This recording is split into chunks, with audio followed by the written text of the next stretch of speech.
Thank you so much. I'm very honored to be speaking with our brilliant panelists today. My first question is to Shell.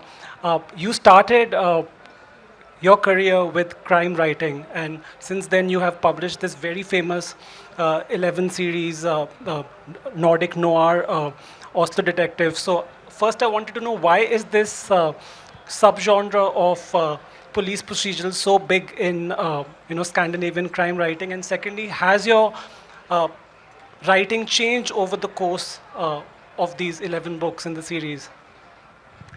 First of all, I think it's a little bit difficult to answer why this noir genre is so big, but I think there's a tradition for it in Norway and Sweden especially, and also Denmark has started to write some very good Scandi-noir books. But then also I think it is supported by TV series and movies, but maybe also the content of the type of books are important.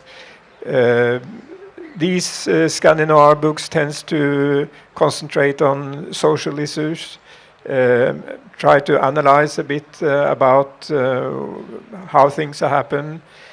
In the traditional English whodunit, the question is who did it. In Scandi-noir is often sub-question is why did it happen. So the writers use the crime fiction to try to analyze the society in a way.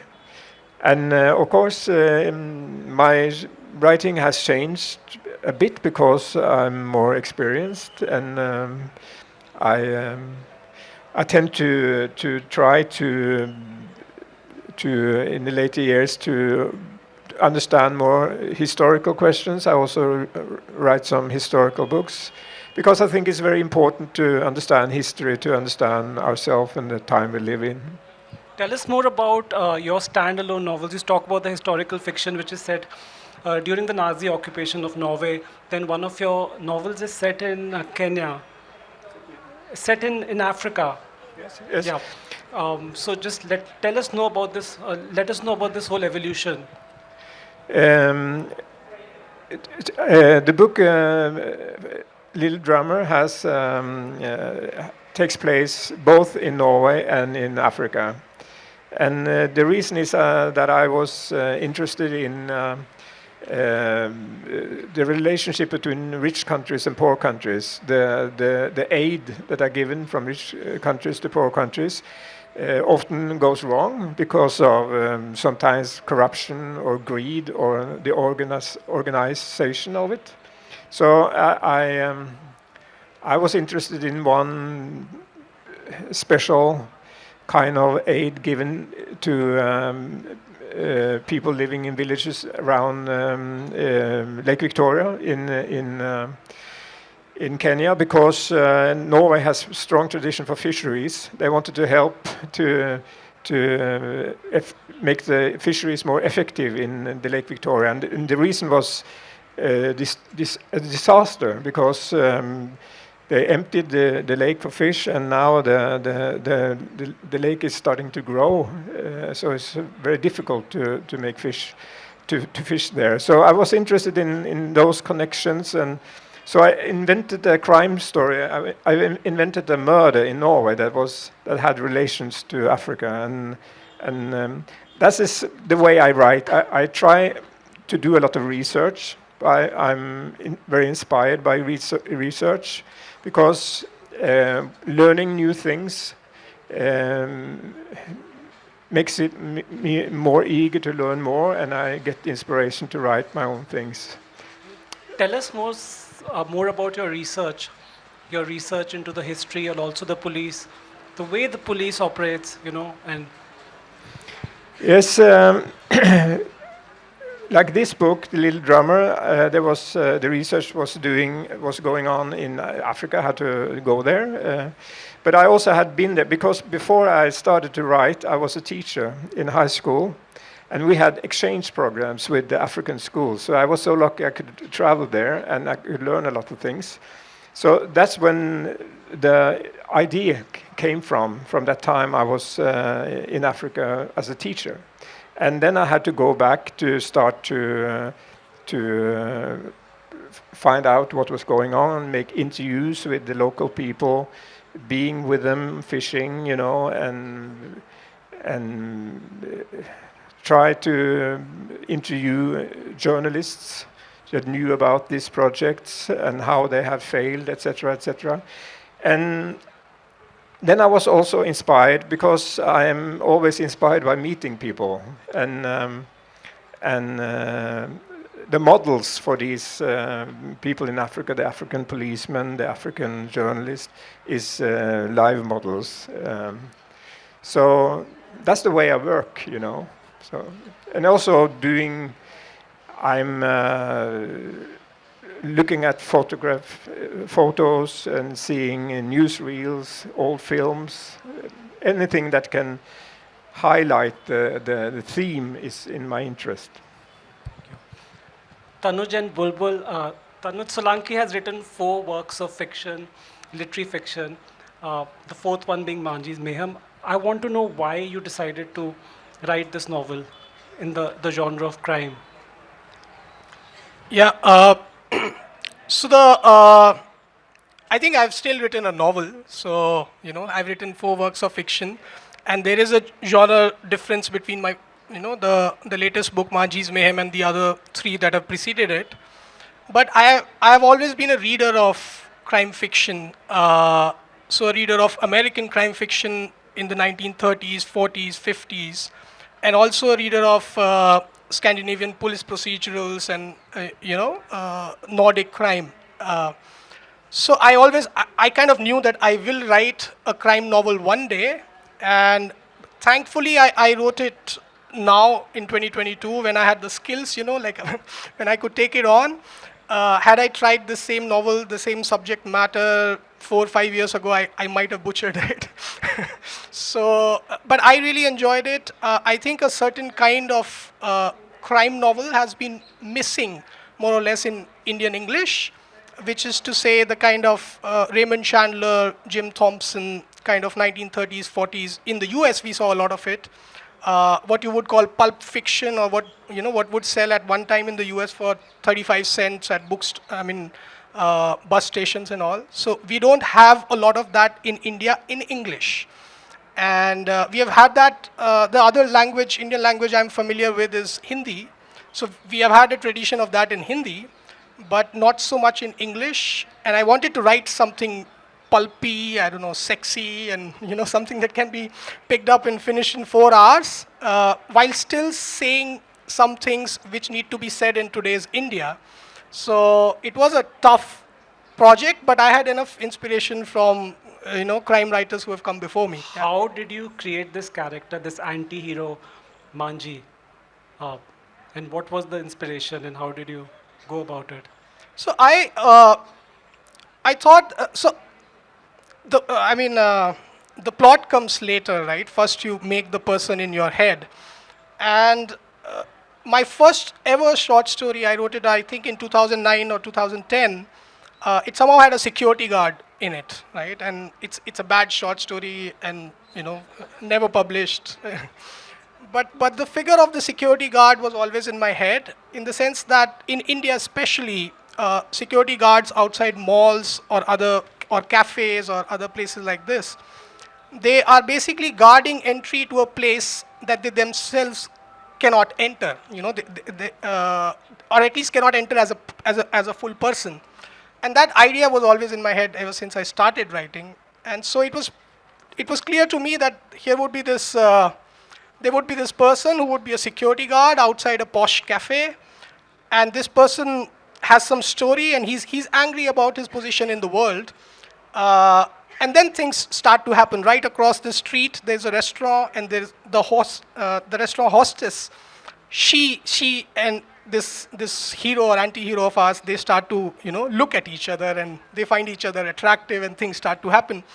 But I think so. The first thing in my mind was the character, as to what their location is going to be. I was also very clear that once I describe Manjhi's workplace, I also need to describe where he lives because I wanted to paint a full picture of the person. So he's not only a security guard, he has to go back somewhere, he has to live.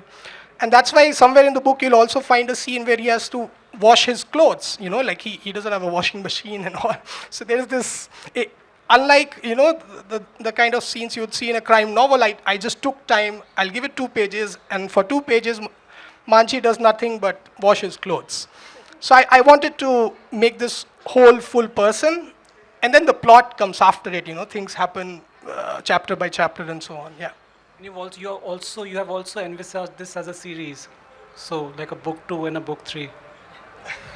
So yeah, I mean, inspired by, Scandinavian crime, and, in Sweden or Denmark or, other countries, I think typical format is once you have success, you write 10 of them. Like 10 seems to be the number. So I didn't have that number in mind, but I definitely do want to write more Manjhi novels. So Manjhi is not dead. I mean, that much we know by the end of the first book. And I've in fact started writing the second one, and the challenge again is to find him a workplace and some work, which basically for me is a trope for Manjhi to meet people, and therefore the plot kickstarts as Manjhi goes to work, and he meets people and new things happen. So yeah, I think we will have 5 Manjhi novels if I can keep writing these, or if I can keep conjuring the plots for these. And there is also a larger arc in the first novel. I've given suggestions that there is a backstory to Manjhi as to where he comes from and all that, but I haven't really revealed it. So if the publishers somehow allow me to write 4 or 5 Manjhi novels, then hopefully in the 4th or 5th one we'll get to that as well, and Manjhi goes back to his village and finishes his unfinished business or something like that.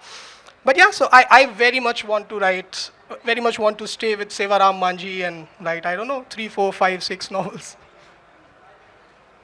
Bulbul, you have written across genres, more than 24 books. Children's, you've done a lot of fiction, non-fiction. Why did you choose this colonial whodunit genre and cozy crime, as you say? And you even said that there is not even a single drop of blood mentioned in any of your books. So how do we even call it crime? I don't know how. I think I shouldn't be here. I feel like a fraud because my book is so not Scandi noir. It's totally very cozy crime. You'll be able to sleep at night after reading, which I couldn't reading his brilliant novel. I was like, ooh. But I was inspired. I write, basically my fiction has always been for adults, has been family concerns, mainly about women and their changing role in today's India. But I was inspired because I spent a lot of time in Goa, and next to my house is an old people's home. It's called the Happy Home for Aged. So, and the people there were so feisty, and they were always having a good time.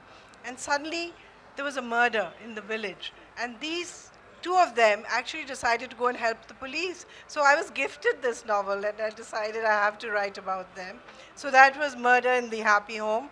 And then next one was Murder in Shimla, which is a 1940s Shimla. And I wanted to write about this police officer who was actually my great uncle. And he joined the police force very much against his family because they thought he shouldn't be working for the British. But he just wanted to be a cop. And when he goes to this English commissioner's home to solve the murder, they don't want to talk to him. They don't want to talk to a native guy. They want a proper white man to solve their. So there's a lot of undercurrent. There is a murder, that somebody's died, there's a body somewhere. But there are also a lot of layers of what is happening in their life at that point. And I enjoyed that much more than, I'm a little squeamish about the dead body, so I try to keep it far away. Also, Shimla features in a lot of your other writings also. Right. So what's the reason? Well, I spend a lot of time in Himachal. I live in a small orchard called Shaya, and my first book, Tailor of Giripul, was also based there in Shaya Tales. So there's just, you think life in a small village in Himachal would be quiet, but no, it's very exciting and there are lots of things happening. I really admire you guys coming after lunch to listen about murder, because murder should be dealt with in the morning. I think afternoon should be other sort of romantic things. My question to Sheel and Tanuj, how important is the choice of setting for a crime novel? For instance, Manjhi's is set in the underbelly of Mumbai. Your Oslo series are mostly set in Oslo, but they moved to Kenya for the little drama. So just wanted to know the importance of a setting.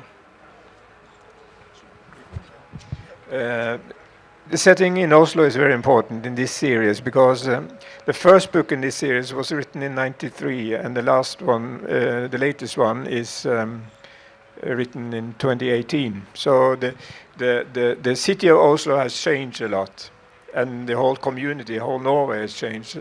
But so I like to talk about Oslo as a special character in the book because it's some of the inspiration to see how the city is today and like it was many years ago. And the one of the ideas by Little Drummer was I also wanted to write about the relationship between police and press. So so I wanted them to be a place where there was no natural authority and one being more authority to the other, and then the village in Africa was perfect for that, and also it was perfect because of the theme of fishing and aid going wrong. I wanted to talk about. Sorry. I'm so sorry. No, so Mumbai is the setting for Manjhi's Mayhem, and the word underbelly actually is on the blurb, and blurbs are usually things that writers, by the time the blurb is written, the writer is tired and they are like, okay, let's say underbelly. But I don't think Manjhi's Mayhem is about the underbelly of Bombay. It's actually the belly in the main. The city of Bombay is a city of migrants, and Sevaram Manjhi is a migrant in Mumbai, and he's trying to make a living. He works as a security guard. And I think most of Mumbai, if we do any kind of statistical survey, we'll find that the belly of Bombay is people like this. Bombay is made of people like this. So that was it. In terms of geographical set, I mean, there are two kinds of settings, right? One is the identifiable city or space that you set your story in. So that definitely is Bombay. I've lived in Bombay for 9 years, so it was kind of natural for me to do that. The other kind of setting, which I think becomes important in a crime novel, is also the interiors, right? Because the action doesn't always happen on the streets, and so the specific rooms that you want things to happen in, or the lanes in which you want things to happen in. So that was also very important for me. So I spent a lot of time, thinking about rooms where the action happens, and where the table would be, and where the chair would be, and what would Manjhi break next. So at the cafe, for example, there's a description of how the cafe is. And so that also to me was part of the setting, because there are all these urban spaces inside Bombay. Some are accessible easily if you have the money. Some are not accessible to people who don't have the money. And so setting to me was also not just the city of Bombay as we understand it, but also specific interior or specific rooms and spaces inside Bombay. So yeah. I think setting is very important in a crime novel because when you're reconstructing it, when you're going back to why it happened, you have to let the reader visualize that this is where the body was found, and this is where everybody else was. So even in both my books, in Murder in Shimla, the house is a very important character in the book, and even in Murder in the Happy Home for Aged, again, the body is found in a well outside the old house. So I think that's very important. All your works feature very strong women characters. If they are not involved in the actual solving of the crime, then they have a very strong mind of their own, like Santosh and Manjhi. So I just wanted to know whether crime writing, contemporary crime writing, has started allowing room for like more well-rounded women characters. All three of you. Can you repeat? Asking about strong Uh, Women characters. Yes, I I like I have this book, The Courier. There's a female protagonist, and you know, if a woman shall, a man or a woman shall carry a story or be present in a story, it needs to have some character, right? So, and but at the same time, you have the culture. You have to write things so people believe it, and sometimes people are strong, sometimes people are weak. But if they have a major part, like in a little drama, there's a journalist, she has to be strong because she is confronting this policeman. And I like that. I like the layers that exist when man confronts women and women confronts man, because it can be power, but there also can be some sub sexual things in it, and I like to try to describe those things. Yeah. So I don't know, like I don't think and write strong women or like put them in there in the plots. I mean, tomorrow there may be weak women in my in one of my stories. So not really wedded to the idea. I mean, there are women in the stories and they do what they do. Some of them are strong in that sense. And I think we make a big deal of strong women in fiction these days. I think especially in India, in our movies, etc. I think it's all right.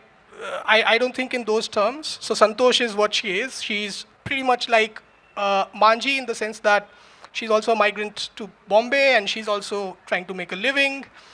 And that's it. I mean, she's a working woman in that sense, and whatever she is, she is. I didn't think of her in terms of, oh, I have to make Santosh strong in any particular way. And which is also to say that tomorrow I write another novel, there may be a strong woman in it, there may be a weak woman. I think women are allowed to be what they want to be in my stories. Can I speak on his behalf? Santosh is really feisty. You know, she's like really something. You have to read his work to find out about Santosh. My women, you know, when I wrote my first collection of short stories years ago, the critics said it's very interesting. I got good reviews, but there was one line which said, "Why are the men so weak?" And they, you know, the word "wimp" hadn't been discovered then. Later on, so I got very conscious of the fact, and I'd always sort of add, the women were strong in any case, so I'd always add one strong man. So when I wrote the murder mysteries, somehow I killed the women. I was so conscious of the strong man. So for me, it's been a conscious effort to make the men strong. My women are always strong. I have a general question for the three of you. How much inspiration do you draw from the real situation of like crime in the country?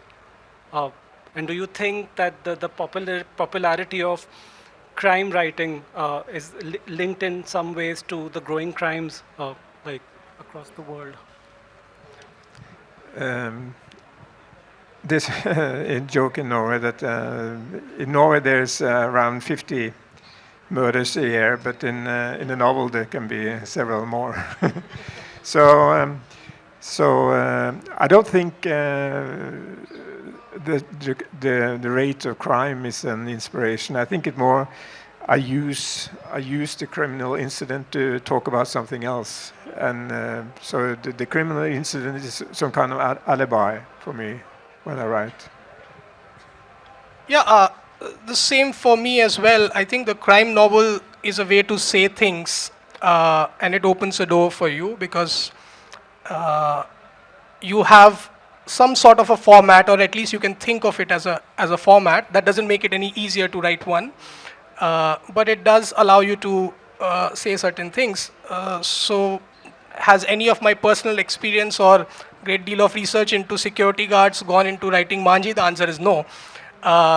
But you also are not ever writing everything as a primary thing, right? You're not writing as the first crime novel about Bombay or the first crime story in Bombay. That's not what I'm writing, right? There is work before, there's movies, there's books. Then there are movies and books in other parts of the world that you can think of, hey, this happened in New York, but this could just as well happen in Bombay as well. So as a reader, you basically imbibe all that in, and so research can therefore also happen in a secondary way as well. But primarily for me, my pull towards crime fiction is for the same reason. You are actually saying something about the world, about the real world where these things happen, and that is your true interest. Yeah. The same thing with me, because but even when I write a murder mystery story, it's still concerned with the limited world I write about family concerns, about society, about women, how they deal with their everyday problems, and how they have to cope with sometimes very limited resources in India, and cope on different levels. The crime is just another part of that. But to tell you the truth, I mean, they are very established crime writers, but I don't really want to write another crime novel. You have to work so hard. You have to remember what you wrote in the first chapter. When I write my other novels, I can just go on and do whatever I want to. But here, my editor generally is not the editor. It's some young, very bright girl who'll ring you up and say, "But ma'am, in your first chapter, this man's name was Ramesh, and by the 8th chapter, you've changed his name. I've forgotten his name. I thought he was dead, but but I had killed the wrong person." So I thought, oh my God, I go on the laptop, I go back to chapter 1, which of course I've lost, and where is this Ramesh? I thought he was, dead. So it's really stressful. I don't know how you do it all the time. You should give him a round of applause. I'm not going to write any more crime. So a question for Sheil. 6 of the 11 Oslo Detective Series have been translated into English. So 2 parts to the question. Are you closely involved in the translation process? And B, do you think the translation takes away from the raw language of the crime writing? And also, do you think that one needs to retain a lot of local dialect in the English translation? In the some languages I cannot read, like I'm talking about the English translation. The English translation. The translator is a good friend of mine, so he's very generous. So he sends his script to me, and I go through it. But I respect him. But sometimes there's maybe some cultural things that I have to adjust a bit. But he's very, very clever, very, very clever. So he's very good at keeping the atmosphere correct. Yeah, that's very important. It's very skillful.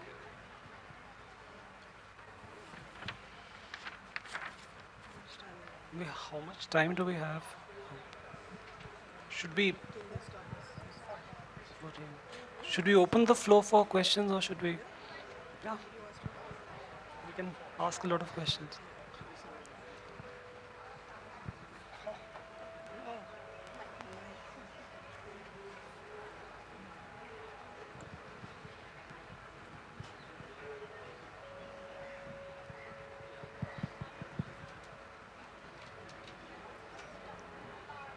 Is it on?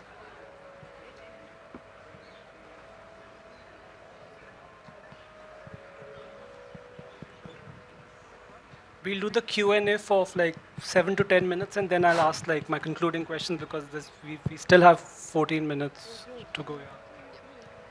How do you maintain tension and like a dramatic atmosphere when writing crime? Because I feel like if you're writing something that requires crime as a major element, you need to maintain the tension for a long period of time. So how do you do that and create an atmosphere of horror as well, in addition to crime? He's the one who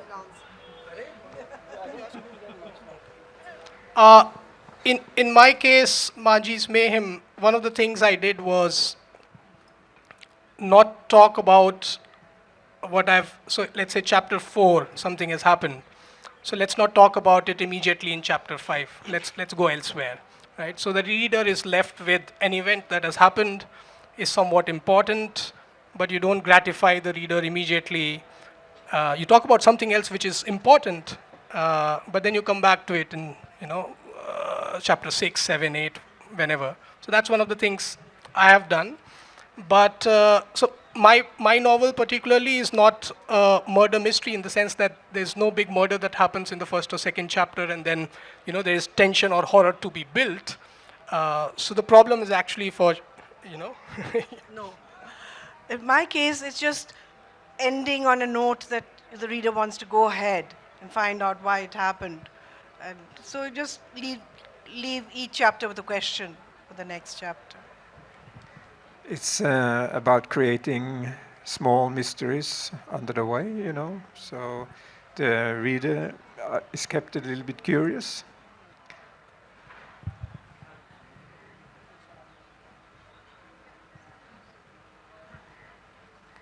Hi. My question is about your process of writing the story. That the resolution comes first and then you backtrack on the clues and how the plot proceeds. How is it like? Yeah. What is it like? The end comes first in your mind and then you backtrack, come to the clues, and then how it goes hand in hand with the plot. So that is my question. It's very different, Sometimes I'm interested in one character and the story goes on and I don't know the end at all. And I have to rewrite and rewrite and rewrite.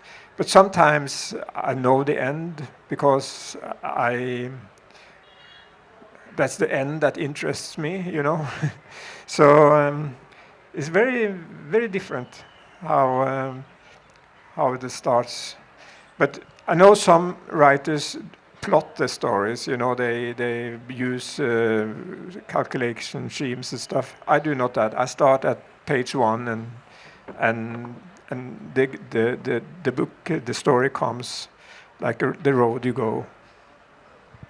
In my case, in the novel, there is the mystery of the missing money bag. And so, chapter 3 or 4, you know that there is a missing bag full of money. And I was writing linear, right? So I write very much like begin with chapter 1, 2. So it's also a discovery for me. And I did reach a point around the 60 or 70% part of the novel, according to me, that time. And I was like, okay, where is the money bag? I don't know where it is. And then you have to, then it's a bit of maths, right? Like you have to figure out, okay, last it was seen here, so you play the detective also.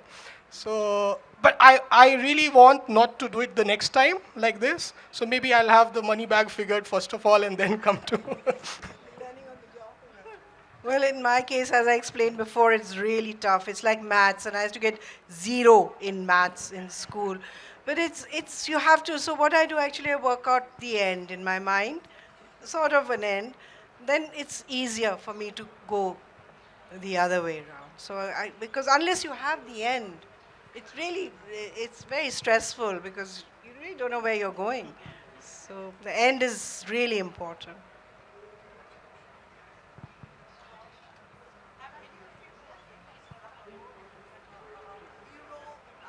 Are you inspired by anybody? Like an Agatha Christie is your inspiration, or Yes, a- I any- am. oh, Definitely, I am. I don't think they are answering for so them who are also. yours? Who inspires you? Arthur Conan Doyle, or For me, it's the American guys, Jim Thompson, Raymond Chandler, mostly. And Manjhi's Mayhem is also that kind of novel. So it's not a police procedural. If I were to ever write a police procedural, which is about the murder has happened, the cop comes in and they have to figure out, right? Then I would read the Nordic mysteries. I think they are. Hercule? How do you pronounce it? Hercule Poirot? Not my type of mystery, but None of you. No. I'm just speaking for myself. I'm inspired by Miss Marple. Marple. Hugely. I Oh, love great. Miss So- Marple. so I am was I. Miss Marple in my last life. Give her a big hand for that, please. Well. Can take 2 more.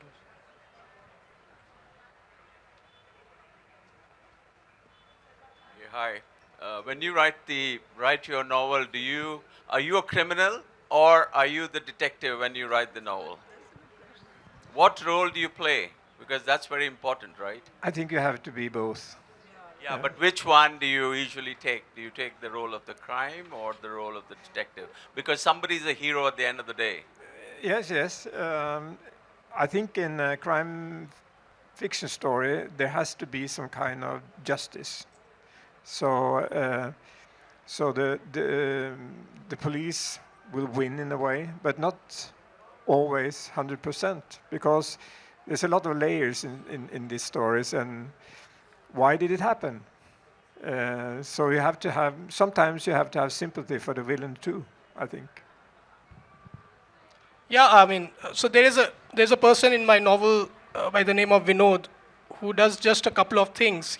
In one of the scenes, he walks up to Sevaram Manjhi, gives him a cigarette, and then 2 minutes later asks for 1500 rupees. You know, and when I was writing that scene, I was also Vinod Jatav, you know, that guy. So you have to become everyone, I think. Yeah. Yeah, you have to become everyone. And sometimes you get a little fond of your criminals. And then you say, okay, now relax, you know, don't get so. You have to find a way of making them really like have something really mean and cruel about them. And you get into your characters.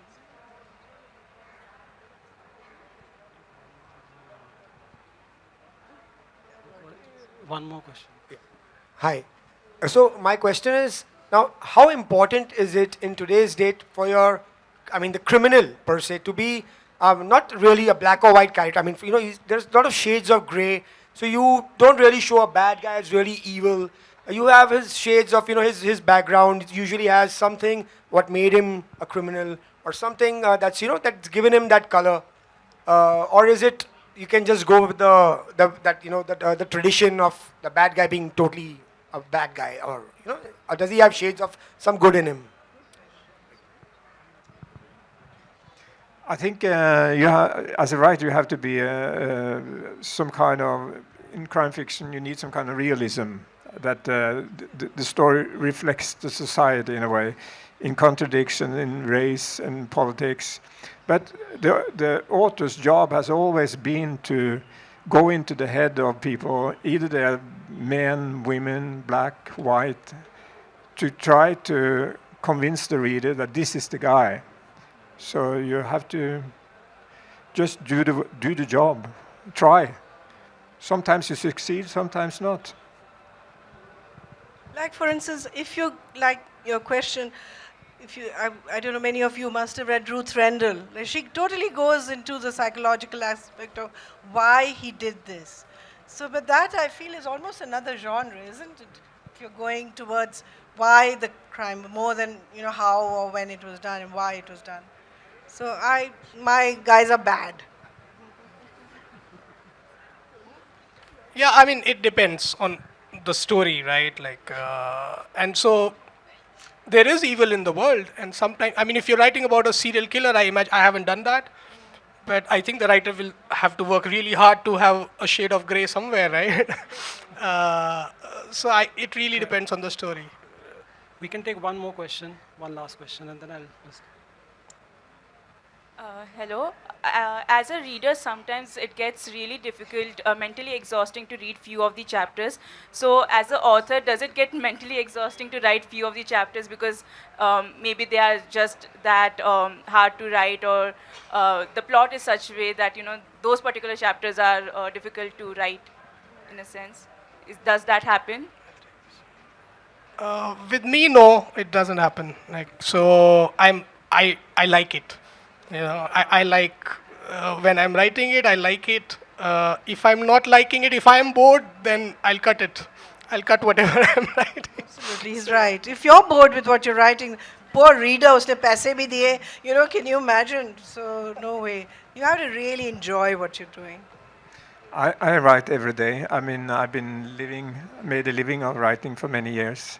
So, so I write in the morning, and I can write 3 or 4 hours, and then the brain is dried up, and I cannot write anymore that day. But sometimes it's good, sometimes it's not good.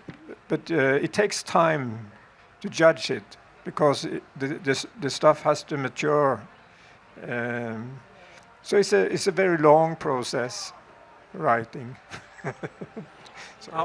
My question to all three of you, have there been any film, television adaptation of any of your works? And if there is an offer, if an offer comes your way to adapt your own, like write the screenplay of your own book, are you going to take it up?